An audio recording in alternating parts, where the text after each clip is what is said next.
NetsBoy, so let's hear what he has to say. His name is NetsBoy, he thinks the world is all over when the Nets just can't play. What up, Net fans? NetsBoy here, bring your latest and your shockingly, really amazing right now Brooklyn Nets news. Really amazing. I mean, wow. So let's dive right in. We got a lot to talk about in this NetsBoy episode. Since my last episode, the Nets went 4-0 with an impressive victories over the Warriors, the Lakers, and an amazing comeback victory over the Suns. So we got a lot to discuss, so let's go. Let's dive right in. So going into this 4-game stretch since the last episode where the Nets are on this West Coast trip, my expectations were 3 out of 4, right? That's what I've been saying every episode. Just win 3 out of 4 Nets, win 3 out of 4. And up to this point, the Nets have really been kind of not hitting that 3 out of 4 mark. Remember, the previous stretch, they went 1-3. And so it's really kind of like, okay, what are we in for? Well, the first game against the Warriors, Kevin Durant's first time playing back in against Golden State, you know, in the Bay Area since he left, and so there's a lot of hype and anticipation. And that game, listen, look, I know Steph Curry's playing at an MVP level, and I know the Warriors are a good team and they should be a playoff team this year. That game really wasn't even that close. I mean, the Nets' big three was just way too much. The whole team was way too much.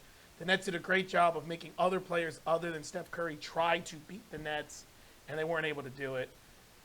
Nets were up by double digits throughout most of the game. They ended up winning by double digits. It wasn't even that close of a game, but it was exactly what I expected and what I was hoping for. And that's what they should do.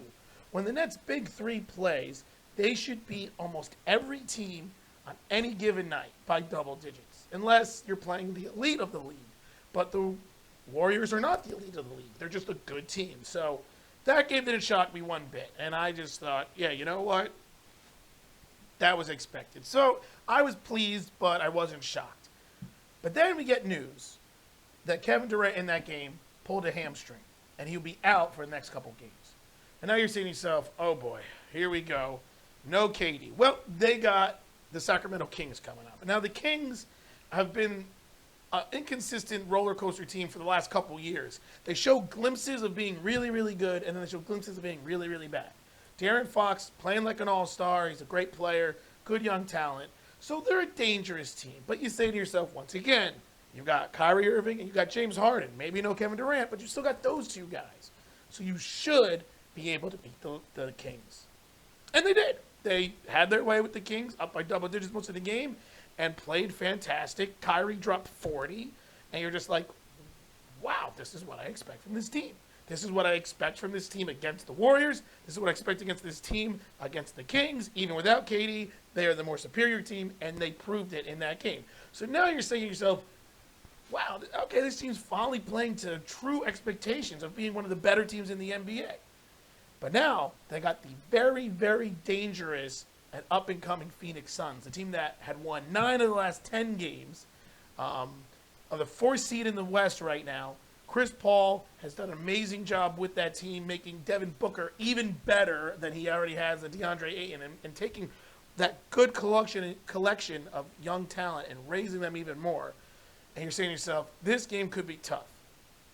And then you find out that Kyrie Irving's not going to play in that game because he has a lower back issue. Whoa, this isn't looking good. That's immediately what I thought. James Harden and the other guys against this very dangerous, playing phenomenally right now, Phoenix Suns team. And we remember what happened last time. It was James Harden and the other guys. It was against the 76ers, and they got destroyed. So going into that Suns game, my expectations were extremely low. I just wanted them to put up a good fight. I didn't expect them to win. And I said, whatever, you know, I'm going to give the Nets a pass. And James Harden came out and played well. He played well the whole game. But it didn't matter in that first half because the Nets couldn't stop anyone. They gave up like 70 points in the first half. They were down by as much as 24. And I'm just saying to myself, well, this is what I expected. No Kyrie, no KD, James Harden and a bunch of other guys, this wonderful small ball lineup that Steve Nash loves to do, and you're just like, yeah, this is expected, whatever. So I was literally ready to just stop watching the game or kind of putting it in the background while I do other things, which is what I do when the Nets are getting completely blown out. But then something amazing happened. The Nets played defense, and not just any defense, small ball, good defense. Their small ball lineup played great defense. What? And they completely 180 that game. They went from giving up 70 points to holding them to, I think, something like under 35% in the second half. And they just kept clawing back. 24 became 16-point deficit, and then 12-point deficit, and then they cut it to single digits. And I'm saying to myself, oh my God, they might actually win this game. They might actually pull it off. Next thing you know, it's like a 6-point game with like 5 minutes to go. And he's saying, oh my God, they can do it. And then Chris Paul starts making shots like he always does against the Nets. Shot there, shot there. But the Nets answer right back. 3 over here, layup over here by James Harden. Back and forth. And you're saying to yourself, can this really happen? And then another miracle happened. That same defense that had shown, that played like crap, that is all of a sudden playing really, really well in the second half, played even better in the last 3 minutes and held the Suns scoreless in the last minute and a half of the game. The Nets ended the game on a 12-0 run, capped off with a fantastic step-back 3 by James Harden to put the Nets up, and the Nets came back and won the game. Wow! And I was in complete disbelief. And the whole time I'm saying, where the hell has this defense been, small ball lineup? I've been poo-pooing you guys from day one about how terrible you are defensively and how you can't get any rebounds. And then all of a sudden, they switch it on like this, and they played some of the best defense I've ever seen, and it was primarily the small ball lineup. And the small ball lineup without Kevin Durant, with Jeff Green at the 5. So all of a sudden now, it's like this Nets small ball lineup has become an elite defensive team at the same level that they are offensively. And it's just made this team just that much better. If this small ball lineup defends the way they did in that second half against the Suns, it is legit going to be a nightmare for the rest of the NBA, because we already know how that small ball lineup is almost unguardable and one of the most offensively efficient lineups you can possibly have. They play defense too at a respectable level. It's over. It really is. The Nets are going to win the championship. And I firmly do believe that if they play respectable defense with the small ball lineup, because they are unguardable on the offensive end.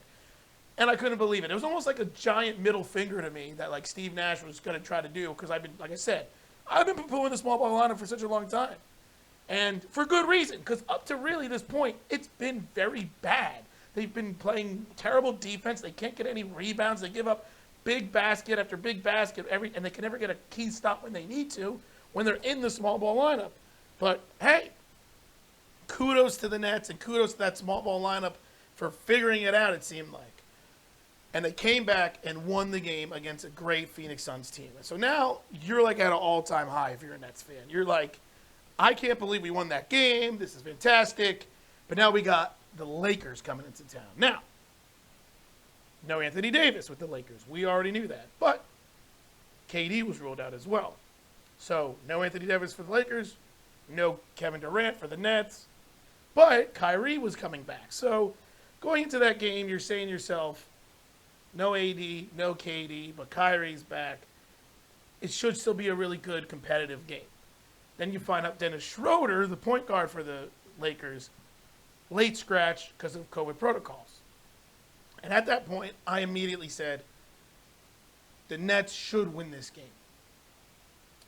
The Nets, without Anthony Davis, without Dennis Schroeder, the Lakers are not nearly at the same level as the Nets, even without Kevin Durant.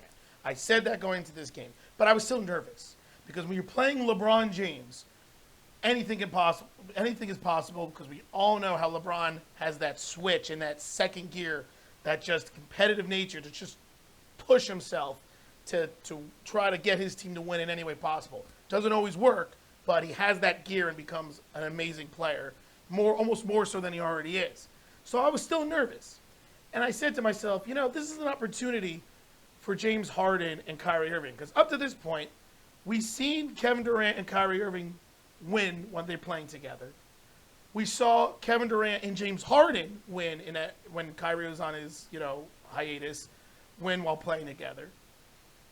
But other than the Kings game, which was against a mediocre Kings team, we haven't really seen a signature win by Kyrie Irving and James Harden, but no KD. Right? We haven't seen a big win with just those two guys yet. So this was their chance. And look, once again, small ball lineup came to play. Great defense throughout the whole game. James Harden did a phenomenal job getting the whole team involved. Joe Harris had 21 points. Luwawu-Cobarrot was like 5 of 9 from 3 with 15 points. Jeff Green played well. Everyone played. Bruce Brown played well. Everyone played well on the Nets, except for really Kyrie. And though Kyrie didn't play bad, he just didn't have a superstar Kyrie performance. But he didn't need to, because the other guys did it for the Nets. It was the other guys on the Nets, other than the big two at this point of Kyrie and Harden, who just played phenomenally and just was great. And look, Lakers ended up only losing by 11, but that was because the benches came in at the end. This game was over by halftime. I was watching the game, and I said, the Nets are putting it to the Lakers. They are putting it to this team. They're making, once again, other players try to beat them other than LeBron. And LeBron had a great game. And he had his, scored over, his 35,000th career point, which is incredible in on its own. Kudos to you, LeBron, for accomplishing that. I really think LeBron is going to be the all-time point scorer when it's all said and done, because I think he's still got a solid 3 to 4 years left in this league, the way he's playing at a high level. I'm being honest. I know he's 36, but I think he can play at a high level till he's 40, and I think he's going to be the number one scorer. But anyway, beside the point. Kudos to him. But other than LeBron, no one else on the Lakers could do anything. Kyle Kuzma showed moments. We saw some decency from Montrezl Harrell. But I think the reality sunk in that without Anthony Davis, the Lakers are just a good team. They're not a championship caliber team. And the Nets have proven that even without KD, the Nets are still one of the best teams in basketball, or can be, when they play good defense like they did and still have James Harden and Kyrie Irving and great shooters like Joe Harris, Jeff Green, Luwawu-Cobarrot, Landry Shamet, who has played unbelievably better the last couple of weeks and it's finally making me feel better about him being on this team. It was just a statement game for the Nets. Like I said, no Anthony Davis still doesn't change the fact, because the Nets didn't have Kevin Durant, and the Nets still manhandled the Lakers. And look, no Dennis Schroeder, I get it. He's arguably the third best player on the Lakers. He would not have made a difference in that game. I'm sorry. He would have helped, but I think the Nets still would have won that game, even if he did play. So at the end of the day, and at the end of the 4-game stretch, the Nets went 4-0 and with a staple win against the Lakers, and it's just making you say, wow. I guess it's time to really finally believe in this Brooklyn Nets team. And you want to know something? As much as I want to believe in this Nets team, I still don't. I know. Can you believe it? Small ball lineup's getting its act together. James Harden and Kyrie Irving have figured out their roles perfectly. Kevin Durant's only going to come back. They're beating the Lakers. They're coming back and beating teams like the Suns. NetsBoy, why can't you believe in this team? Why are you so skeptical? What could possibly make you believe that this is not a great team? And the answer is very simple. I have never seen it. In the last 20 years of being a Nets fan, other than the 2002-2003 finals with Jason Kidd and those guys, I've never really seen sustained success with this Nets team in the Nets franchise history. Never seen it. Every time you think this team has reached its, potential or has the potential to be even greater, they plummet back down to earth. They have some kind of massive letdown that rips out your heart and throws it on the floor and stomps on it. Do I even need to remind Net fans of some of the other highs that were immediately followed by lows? Darren Williams. We got Darren Williams, one of the best point guards in the league. How good did that feeling last? Nets are going to Brooklyn. They've got Brook Lopez, Darren Williams, Joe Johnson, Gerald Wallace, Chris Humphries. What a great team that could be. What happened there? They lost in 7 in the first round of the Bulls. Oh, the Nets did a blockbuster trade for Kevin Garnett, Paul Pierce, Jason Terry. They've got Brook Lopez, Joe Johnson, Darren Williams, those guys. They have championship pedigree. The Nets have the best chance to win a championship. What's the farthest that team went? Oh, yeah, they lost in 5 games in the second round of the Heat. So, as much as I want to believe in this Nets team, what the hell has ever given me any optimism and faith that this is what this team is going to be? Now, I get it. The biggest counter argument is, well, NetsBoy, all those negative things you're talking about, this is a completely different situation. We're talking about Kevin Durant, one of the best players in the game today, maybe one of the best players in the history of basketball. Kyrie Irving, one of the best scorers in the history of the game. We can see that. And James Harden, one of the best overall players in the game today. Harden has an MVP. Durant has an MVP. Kyrie Irving and Durant have championships. NetsBoy, it's not the same situation. And you want to know something? I want to believe that. I really want to believe that because it looks like it's not the same situation. But I've been scorned and hurt too many times from this franchise to believe it until I see it. So, I want to believe. I really do. I love what I'm seeing from this Nets team. I love what I'm seeing from Durant. Well, until he comes back. I love what I'm seeing from Kyrie and Harden. And hopefully when Durant comes back, he plays and helps the team out. And I've loved what I've seen from this team overall. But until I see them really string it together and until I see them really separate themselves and dominate the under 500 teams, because they still have a losing record against 500 teams, 10-1 against teams over 500, losing record against teams under 500, that still gets me nervous. Until I see more consistency from the small ball lineup, every game playing at a high defensive level, until I see them get maybe one more other big, whether it's Nicholas Claxton or someone in the buyout market, because they are going to need some size when they play teams like the 76ers, and then when they play, if they play the Nuggets in the finals instead of the Lakers, you never know, or any of the teams with a dominant big, maybe the Lakers with Anthony Davis. It would be nice if they had someone else to trust and rely on other than DeAndre Jordan or small ball lineup. Hopefully Nicholas Claxton will solve that. Hopefully he'll be back in a couple weeks. But like I said, either him or the buyout market. Till I see that, until I see Kevin Durant coming back in the Big Three playing more than 7 games together and seeing how good they actually are, because even though I expect them to continue to play well when KD comes back, there's still that variable of you're bringing in another guy who hasn't played in a long time or hasn't played in a while with other guys that haven't played a lot together. What does that mean? So until I see all of this happening and until I see them continue to build, I just will have my doubts. That's just the reality of it. Call it cynical, call it pessimistic, call it whatever you want. I just have my doubts. That's just the reality. So anyway, so overall, great performance by the Nets moving forward. One bit of small roster news. The Nets did sign Andre Roberson. We actually got a chance to see him at the end of that Lakers game. The 6'7" wing who is coming back from a very serious injury. He missed like a year and a half. He came back towards the end of last year and played in the bubble, but no one really expected a lot from him. Look, this is a great signing. This is a great signing by Sean Marks. Andre Roberson, if you remember, when he played with the Thunder, was literally like one of the best wing defenders in all of basketball.